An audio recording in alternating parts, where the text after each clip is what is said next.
On today's episode of the Locked On Knicks podcast, the Knicks stay undefeated this preseason after a great showing from their rookies, but not without a cost. Landry Shamet, seemingly a dislocated shoulder. We'll talk about it next.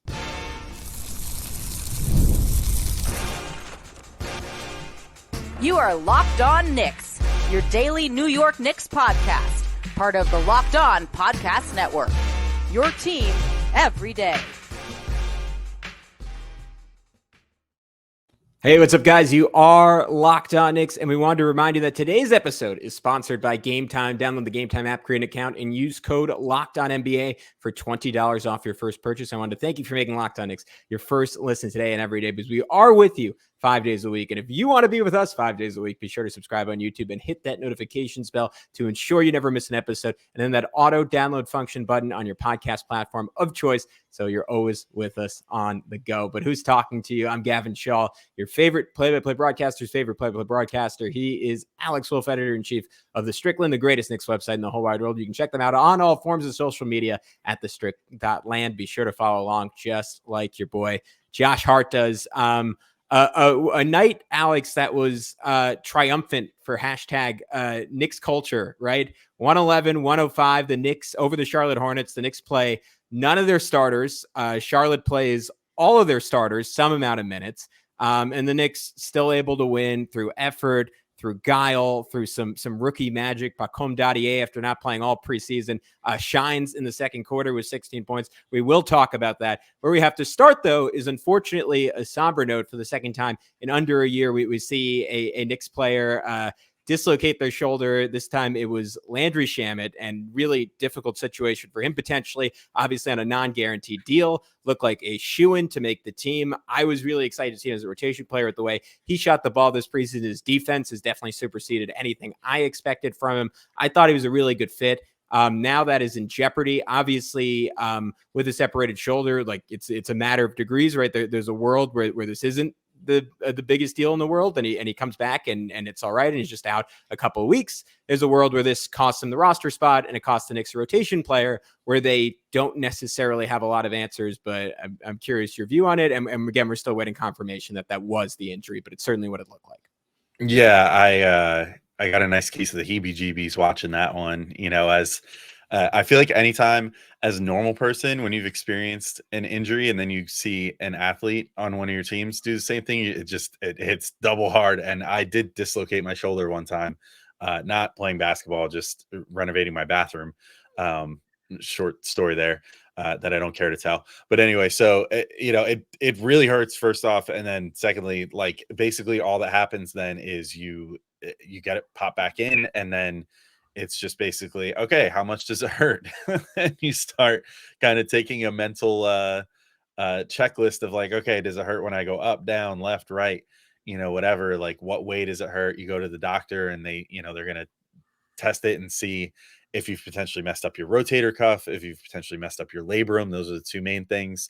I don't think we ever got an official diagnosis on what Randall's was, but my inclination was labrum. That was what got messed up there, and he probably had a fully torn labrum, which can be healed with R&R. As I learned from my shoulder injury, they diagnosed me with like it's probably a partially torn labrum, and I got told, thanks to like insurance and stuff, like we're not even going to send you for an MRI unless you like don't see any improvement after like 4 months. And luckily, I did see improvement after 4 months. So I didn't have a professional training staff behind me and all that stuff. So there's a chance that Shamet is fine. There's a chance that he's not.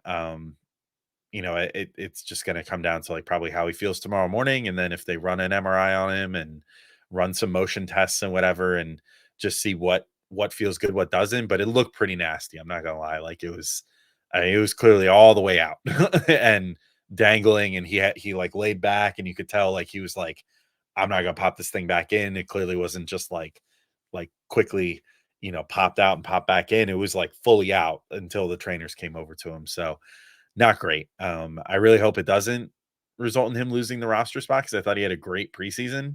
I thought they made a really good case for himself of being like, hey, I might not be Dante DiVincenzo, but I can certainly give you some of the things you were hoping to get from him this year, post cat trade. And I think that the Knicks were probably thinking that when they signed him, and had to have had at least an inkling of an idea that the cat trade was on the table, or, at least potentially on the table. Unfortunately for Shamet, if you look at this from sort of the nerdy perspective, the cap nerd perspective, he's on an Exhibit 9 deal, which Knicks had not guaranteed yet, at least not to my knowledge. If that is the case, they can basically cut him scot-free and just wipe their hands and be like, sorry, bud, like that's it. Go rehab at home, and maybe we'll reach out mid-season and get you on like a prorated deal, because if someone signs, I believe it's after the All-Star break, then the deals become prorated, count less towards your cap and everything else. So there's all kinds of things, advantages like that happen for teams if they wait longer to sign certain guys. I hope it doesn't come down to that for Shamet. But unfortunately, if this is serious and it's going to keep him out for like 2 to 3 months or something, there's probably a decent chance the Knicks are just going to waive him and save that roster spot and potentially save a little bit of money in the process. And then, just tell him, hey, like, we'll keep a close eye on what's going on. Let us know. I don't know if there's a way that they can still, through that Exhibit 9 contract, provide him medical care and stuff so that they can keep an eye on what goes on there. Maybe sign him to a Westchester deal or something, like just for during the season, just to kind of keep him under their watchful eye of their medical staff or whatever, but then get him back at a certain point. I don't know how that's all going to go down, and it'll make for an interesting final week storyline here of the preseason as we ramp up towards the regular season, unfortunately. Yeah. And look, we saw with Julius Randle, right? The worst case is months and months and months. And that was exacerbated by the fact that he didn't immediately get surgery on it, right? And tried to rehab and tried to come back. But I think even if he had gotten surgery, it would have been a 3 or 4 month injury. The best case scenario is a grade 1, where it's 1 to 2 weeks. That did not look like that to me. I'm not a doctor, but it looked worse. Grade 2 would be 6 weeks. So that's where we get interesting to me. Like, if the Knicks could try to survive 6 weeks without Landry Shamet, if they think that's worth it, because we have to note, like, this is a guy who was going to play probably 16 minutes night 1 against the Boston Celtics. And now, Alex, is like a very real question. Who takes those minutes? Like, I almost think like the best candidate just in terms of like frame and defensive ability would be Kevin McCullough Jr., who's the one rookie out of these 4 who hasn't even played yet for the Knicks. And we don't really know his health status and whether or not he would potentially be ready for opening night. Presumably not, because he probably would be playing right now. And then you get into like, do you want to go Tyler Kolek? But then if you're playing the full bench together, you are super duper small, and it's tricky to find enough minutes for him, Campaign, and Deuce when they're all sub 6'3". You could go Pacome Dadiet, who looked fantastic tonight. I'm gonna make a leap here and say he's probably not ready to play NBA rotation minutes today, even though he certainly shot the ball like he did and defended pretty well. It is difficult, because this was a team that, following that trade, was already pretty bereft on the perimeter, and now is down like kind of the one surefire bench wing they had. Yeah, it's going to be interesting to see. And I want to talk about Pacome. I mean, he had a really great showing in this game, as well as Kolek. Kolek didn't shoot well, but I think that he is just in general shown that he's pretty NBA ready. I mean, they're going to have rookie things to go through and whatever. Pacome was a huge surprise in this game, though. So let's come back and talk about Pacome Dadiet, what we saw out of him in this game. And, start getting into, hey, if the Knicks have to go in-house to fill this void, like, what could they do? Even if that means potentially going to TJ Warren, who got some minutes in this game, or something like that. So let's talk about that in just a moment. First, we wanted to tell you about our good friends over at FanDuel. Hey, NFL fans, you can start the season with a big return on FanDuel, America's #1 sportsbook. So when you get a hunch in the middle of a game, you can check out the latest stats, view live-by-play, and so much more on the same page where you place your bets. You'll get started with $200 in bonus bets guaranteed when you place your first $5 bet. So I don't want to toot my own horn too much, but the winning streak is now 4. I told you about the Buffalo Bills. They got it by half a point the other night, covered. Sorry, Alex. Sorry, Jets fans. I'm not in a better position with my Giants. But if you're willing to stick with me, I told you about the Bills. I'm not feeling great about them this week. I think there's a chance they cover. I would go the Cincinnati Bengals. That line has dropped a little. The Bengals are 6.5-point favorites over the Cleveland Browns. The Browns just traded Amari Cooper. They have no offense to speak of. If the Bengals can get over 20 points, I like the odds that they cover there. Ride with me 4 in a row, or go against me. Either way, if you're putting down your first $5 bet, you're getting $200 in bonus bets. So it's a good deal. That's on FanDuel.com. All right. Pacome Dadiet, Alex, didn't play the entire preseason, came out and just lit up his fellow French rookie, the Charlotte Hornets, LaMelo Ball, Brandon Miller. Didn't matter who was guarding him. He was bombing corner three after corner three, hit 4 of them. In that second quarter run, got a dunk for his first ever NBA basket. Had a 4-point play on Taj Gibson, which just felt like a torch passing from the oldest Knick in the NBA, the oldest former Knick in the NBA to the youngest current Knick in the NBA.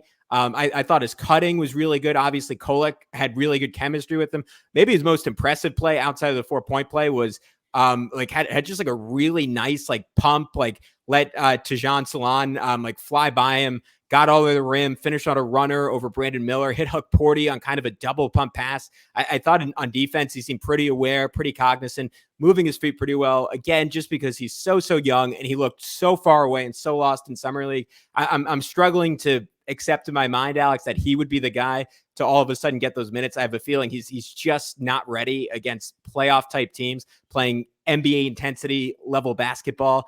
But I think this bodes really well for the future because the Knicks, as we've said a million times, they're like right up to the second apron. They're not going to have a lot of flexibility over the next 4 years. They're putting a lot of weight on these 4 rookies to hit in some form or fashion. And if even 2 years from now, Pacome could be someone who could give you a good 15 minutes a game, that is a big win for the Knicks. Yeah, I'm wondering if, depending on what the diagnosis on Shamet is, let's say it is like the 6 weeks or whatever, they determine, hey, there's been no tears, which would be the best case scenario. And then, it's just, okay, now it's just going to be sore and, the ligaments are stretched or whatever. You got to wait for them to kind of reset, like a sprained ankle almost.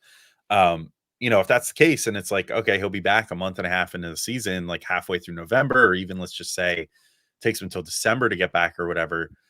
I guess it would be, it would be more like halfway through December if it's a month and a half. I don't know why I was thinking they're playing all of October.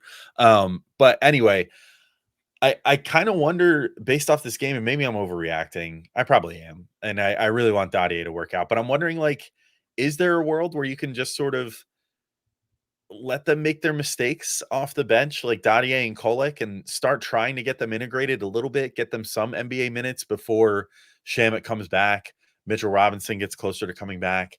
You get yourself more into like, okay, we're locked in on the playoffs mode.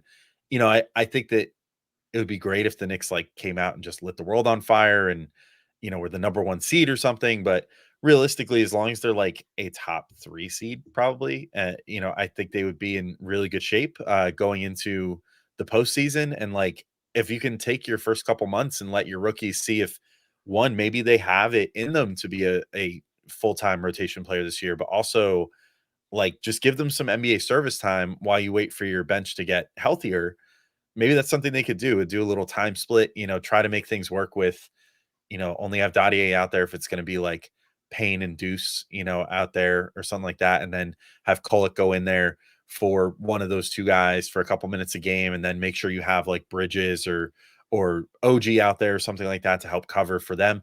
As long as you put like enough security blankets around them, I feel like maybe there's a chance these guys could work out. Because I'll tell you what, I was really impressed by the fact that like, I don't want to say that, like, I don't think either of us were like crapping on Dadier during summer league, but it was just our obvious takeaway was like, he's just not ready yet. And like, he might still be like 2 years away from being 2 years away. But if this is what just spending a whole summer shooting threes looks like for him, that he can all of a sudden start hitting corner threes, like, and they were not necessarily giving him easy open looks all the time either. Like, he was making contested threes from the corners. He had good instincts with cutting. I think he's got to work on defense and stuff, but maybe just let him play and learn, because maybe the best case scenario here is he steps up and proves that he can be a rotation player year 1. I think it's extremely unlikely, but I think it's maybe worth giving a shot before going ahead and signing another player or guaranteeing another player's contract into that Shamet spot. And as you alluded to, kind of screwing up your cap sheet a bit, where the Knicks are going to be probably within thousands, if not like a million of that second apron that they're not allowed to cross over this year. Every dollar is going to matter. So maybe that's the way that you can do it. Yeah. So I think the only way that works is if you put Deuce in the starting lineup, which you can do. It's been debated in depth on other shows, not so much on this one. But if you add that shooting to your starting lineup, you have Deuce's defense, which is arguably maybe not as versatile as Hart, just because Hart is bigger, but like probably still like the second or third best point of attack defender on the Knicks. Like I think that could work for the starting lineup. You miss Hart's rebounding, you miss his hit ahead passing, which would hurt. You might be scoring so well that it doesn't matter. And then you have Hart to anchor a second unit. That's Payne and Kolek, Hart, one of Anunoby and Bridges, and like a 5-man. That could work. You could talk me into that. I just don't see any world where you could play like all three of those small guards together. It's just not enough size. Pacome, again, I like shot great tonight. Just need to see it over a larger sample size. Defensively, I think he would be really, really, really lost. It's just a lot to ask of a teenager. Who knows? Maybe I'm wrong. They could, we mentioned TJ Warren's like another guy they could potentially keep and hold on to. Looks like slow as dirt at this point in his career. Certainly still just an exceptionally talented shot maker. Had like a pretty nasty pull up just inside the elbow. Hit a nice three. Like again, another guy who might kill you a little bit defensively. Offensively, I think they'd be just fine with him out there. So there are some options, but this is undeniably a hit to the Knicks. But I don't want it to overshadow what Pacome did. I also don't want it to overshadow what Tyler Kolek did. Alex, I'll let you get into him first, but I'm just gonna say one more time. Even on a night where he shot 2 for 9, just a super impressive offensive showing, and someone like I think the biggest thing with Kolek is like he's just never rushed, right? Like no one sped him up, no one's like dictated what he's done outside of maybe shooting quickly a little bit sometimes on catch and shoots. Like it just feels like he is always in control with the basketball. Yeah, and I mean, he was so instrumental in setting up some of the, some of the big moments for Dadiet, and like hit him on that first cut, hit him for one of his 3-pointers, like hit Hukporti, with the alley oop at one point, hit Dadiet for another 3. Like just he was spreading the ball all around, and it seems like a lot of what the Knicks can hang their hat on in this game, as far as some of these young guys, especially like his summer league teammates, like his fellow rookies, a lot of what they can hang their hat on has to do with him setting the table for them, even if he had sort of an off shooting night. It's very reminiscent to me of in a different way, but it feels like the Knicks maybe have another like quickly type dude, in the sense that he doesn't need everything to go right to still make an impact, which is nice.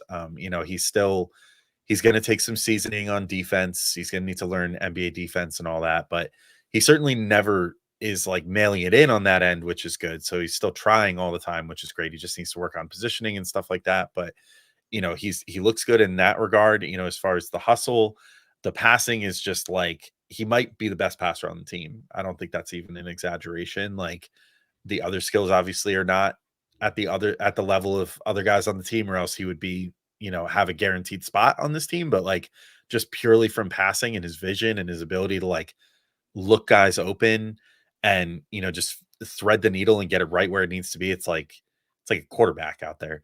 And then just like the shooting continues to impress me again, even if he didn't do particularly great shooting it in this game. The shots that he feels comfortable taking are more than what I thought were going to be the case. Like the pull-up threes, just like the Brunson-esque type things that he's doing some of the time, where he's sort of drawing guys in with his dribble, getting over screens aggressively, and just pulling up for 3 or whatever. Like he's doing a lot of really advanced level stuff. So, again, it's difficult just because he's sort of undersized, and so is Payne, and so is Deuce, like to try to play all of them, which makes it so much harder to be like, let's just do that instead of Shamet, with Shamet on the shelf. But like if Kolek was like 3 inches taller, I mean, first off, he probably would have gone in the middle of the first round in this draft. But, I think that you could make such an easy case of like, yeah, just slot him right in, because I think he really gets it. And he's got a really good feel for all of his teammates on the bench unit as of right now.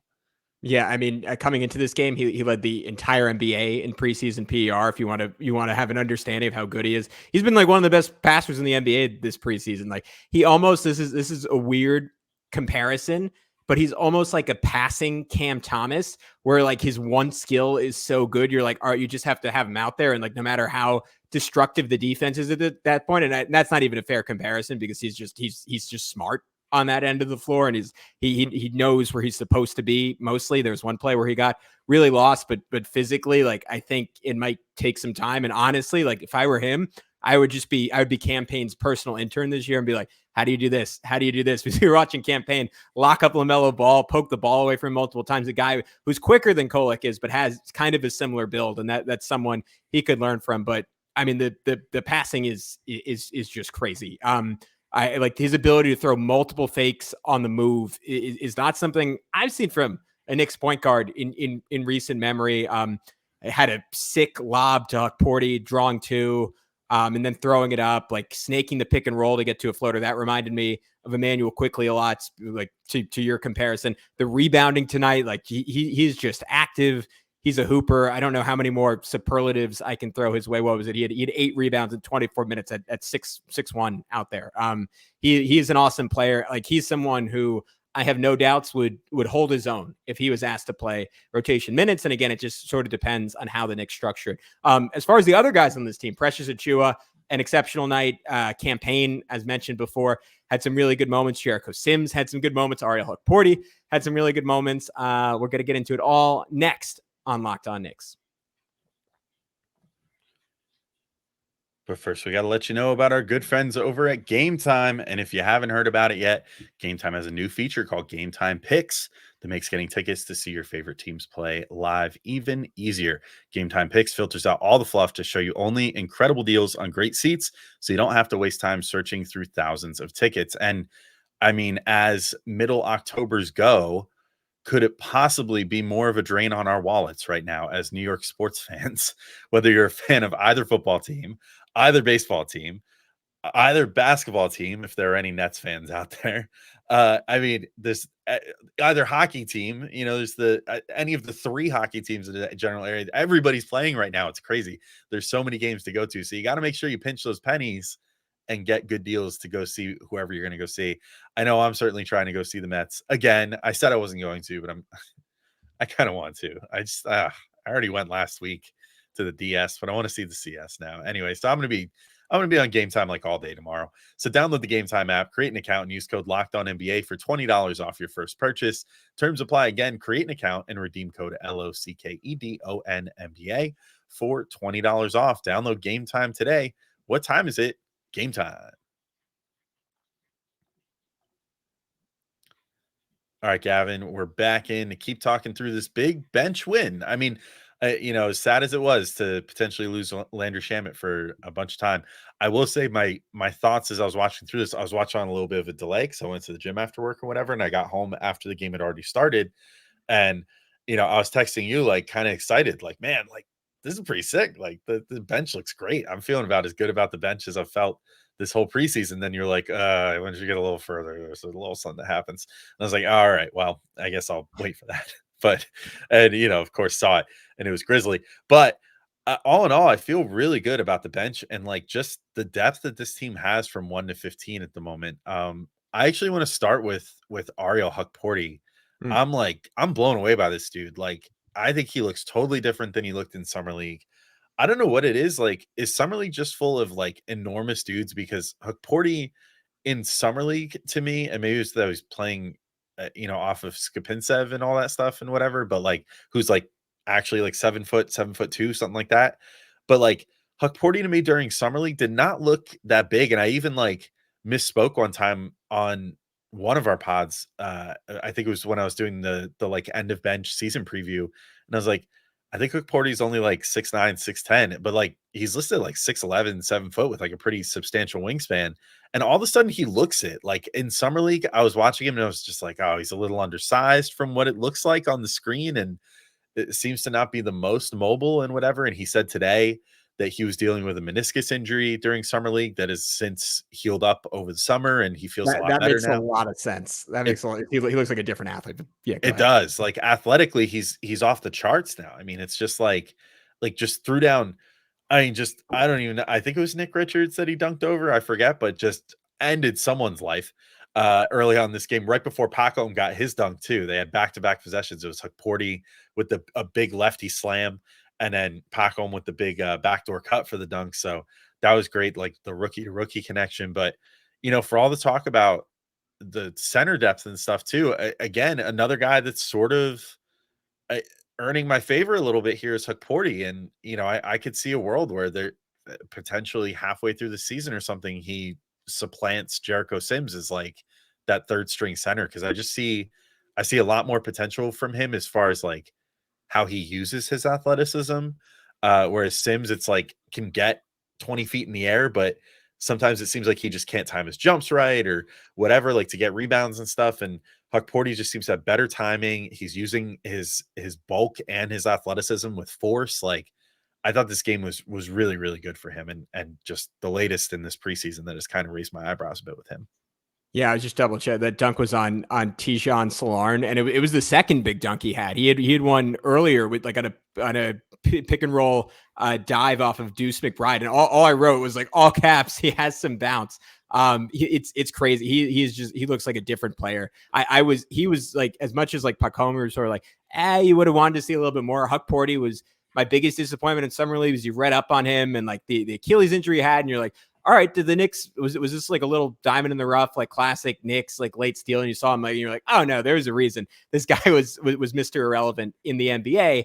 And now he looks like someone who's like a year away from being like a backup center and maybe even being better than Jericho Sims, dare I say it, who did some good things defensively in this one. But man, the athleticism at his size is pretty shocking to me. Like, just seems like a load at the rim on both ends. Like when he goes straight up and down at the rim on defense, like someone you're worried about shooting over. And again, that center position is like losing Hartenstein, Mitchell Robinson, maybe on the brink of being on the way out of town. Like that is like outside of the wings, like the area you most desperately have to restock throughout this 4-year window the Knicks have. And if Hukporti, if you get a guy who could play even like what Sims does, like 10 minutes a game, like once every couple of games, that's a big time win. And it's possible he could be more on that. Had a really nice defensive sequence late where he had a block and a save on Trey Mann. Did get back cut by Grant Williams. That's something like in terms of just defensive awareness that would improve with time. But I was really impressed, Alex, with Precious Achiuwa. Like we're getting to him really late, but he was probably outside of that second quarter run by Pacome, the best Knick on the night. 20 points, 16 rebounds, 3 assists, 8 of 15 from the field. Most importantly, 2 or 3 from 3. I know you were watching him shoot over the summer. You weren't really buying it.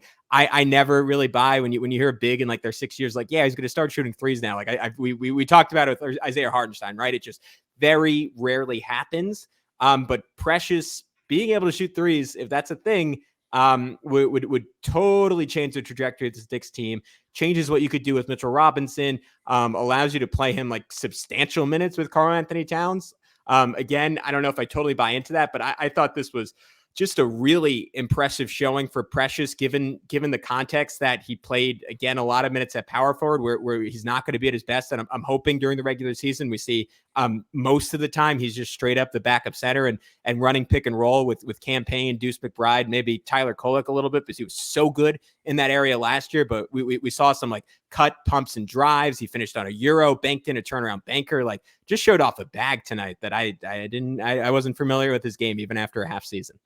Yeah, I mean, on the shooting, if he can shoot like 35% from 3 or something like that, even if it's only on 2.5 attempts per game or something like that, or like let's say like 3 attempts per 36 or something like that, you know what I mean? Like that's huge for the Knicks. Like I think that's enough that I don't know the teams would necessarily start respecting him, but it at least makes him respectable from 3. Like if he makes one early, then teams might start keying to him because they'll be like, oh, he's feeling it tonight. So I would love if that was the case. I still don't know if I fully buy it yet.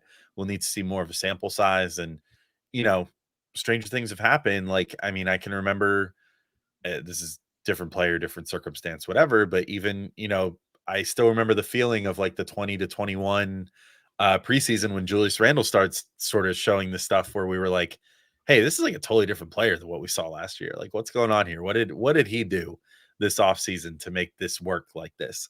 And it happens sometimes. And I'm not saying the Precious is going to go on an all NBA run, but he might go on a run where the Knicks, where he becomes a valuable part of what the Knicks are doing with their center rotation, and potentially can play himself into being like the de facto power forward at times. Like you said, like if he could play with Towns, like, and just be respectable from three with that driving ability, with the, the finishing ability around the rim that he flashes sometimes, like with the athleticism that he could give you on defense and the rebounding and everything else. Like, that's a really valuable player to have out there if he could just make like roughly league average, maybe even slightly less. Like, I'll even adjust my number if it's like 33% from three or something like that. Like, that's still, I think, good enough that you can put him out there and be like, this guy can sort of space the floor enough. Like, he can punish teams sometimes, and that's all you really need from three. Whereas previously it's just kind of been like teams don't respect him from there, and rightfully, because he usually shoots like 20% from three. So I guess we'll see where it goes, but if it's for real, everything else is there. Like the scoring, the ability to score in multiple ways, the rebounding especially is just amazing. The putbacks, all that stuff, and sort of had a little bit of everything on a little variety plate on display in this game. Trying to think of guys that deserve a little rub here. Cameron Payne, I'll give a little rub to here for his performance. 16 points, 6 of 18 shooting. Was, I would say, probably him and Deuce were kind of like the leaders of the pack today. Like, even if Precious, I think, had maybe the best showing other than maybe Deuce or like you said, Pacome for that one amazing quarter. But like, Payne brought weird playoff intensity to a preseason game and really got under LaMelo Ball's skin. I was saying to you before we started recording, like, if I was a Hornets fan, I'd be not super happy with LaMelo Ball. Like, the fact that he's supposed to be their like max player superstar and was getting this aggravated by campaign in a preseason game, even though he was obviously trying to be an irritant, but like LaMelo just bought it hook, line, and sinker, and then committed like 3 really stupid fouls, like just running into people and just shoving them because he was angry, and like being like, what? It was a screen. It's like, no, dude, you pushed off with both hands on Deuce McBride. Like, yeah, that's not a screen. You're literally just running up someone and pushing them. But totally like Cam got totally under his skin, scored a decent amount of points in the meantime, 16 points, 8 assists for him as well. I wanted to potentially believe in like Deuce being the backup point guard. I think the Shamet injury especially kind of drives it home that Deuce is probably going to be the 2 guard off the bench now, and Payne will be the like backup point guard who gets a bunch of minutes. But I don't mind it at all. I really like what he brings. He's got that like TJ McConnell-ish quality to him where he's just so annoying. But when he's on your team, you love it, and you just go like, yeah, you go get him, you annoying son of a gun. Like, go bump that dude and go talk smack in his face and tie up his arm and do all that dirty crap that you do to, that really annoyed me when you were a Sixer last year. But yeah, I think he's really solidified himself. We want to talk about guys that have sort of secured their spot on this team. I think at least as of right now, while Kolek is still, figuring things out, I think Cam Payne really has it pretty well locked up, that backup spot for the Knicks right now. Yeah, he's a pro. Really love that float game. Knows how to run a pick and roll. 8 assists in 36 minutes.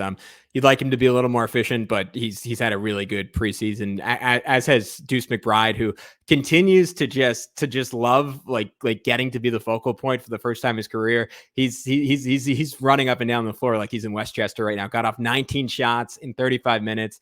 Finished with 18 points, 5 assists. Most encouraging thing to me was that he hit 2 from mid-range, where he was both low volume and low accuracy, only 22nd percentile amongst guards in terms of the proportion of his shots that came from mid-range. Only hit 39% of them, which was 34th percentile amongst guards per cleaning the glass last year. 2 of them today. That was, you mentioned to me, Alex, before we started, out of West Virginia. That was part of what he was known for, that mid-range game. It would be a really nice way to play off like all the speed he has going to the rim, the 3-point shot. If he could become a genuine 3-level scorer, that would be a really big win for the Knicks. And again, I think he's going to look even better. He's going to be even more efficient even if he's ultimately not in that starting lineup, when he's getting like even, 7-8 minutes a night with the starters. I think things are really going to click. And maybe that's where we can finish off, just like what kind of bench lineups we're ultimately going to see. Like I had mock-ups of the rotation when I did my first run through post the Towns trade that did not have Landry Shamet in it anyways. So There's a world where the Knicks can get away with that, and guys are playing reasonable minutes. The issue there is like you're pushing Josh Hart, OG Anunoby, and Mikal Bridges just like a tad further than you'd ideally want to in the regular season. Particularly OG, you want to treat just as kindly and lightly. You know when your clothes have a tag that says "wash gently." I mean that's what I'm putting on OG Anunoby, right? Play gently, like you are just trying to get that guy to April. Ideally, they find someone else, even if it's like TJ Warren for 6 minutes a game. To your point, it's Pacome Dadiet for 6-7 minutes a game. Like it doesn't have to be the amount of time that Landry Shamet was going to play. You just have to find someone to take that time up. And I'm curious how the Knicks are constructed and what kind of bench lineups we're ultimately going to get night one against the Celtics. Yeah, and now the big question is just how do the Knicks approach this final preseason game? Does the Shamet thing kind of throw a little bit of a wrench in it where now Tibbs has to go, okay, let's do one last like half of basketball, like do the first half where it's sort of a normal half where they play the starters and then sit them down the stretch? Or does he continue to just give the starters the night off? I would probably hope for that. You can figure out some of this stuff in the first few games of the season. Nobody's perfect the first few games of the season. Nobody's quite got their stuff figured out. The Knicks won't be any different because they have a bunch of new faces that they're trying to work in and try to figure things out at a high level. So we'll see where it goes. We'll see in the final preseason game. We got some more player previews still coming up for you guys. We got some good guests coming up in the next coming days here. And then obviously the start of the regular season next week. So we'll be here for all of it for you guys. But until next time, thank you all for listening, and we'll talk to you soon. Peace out, everybody.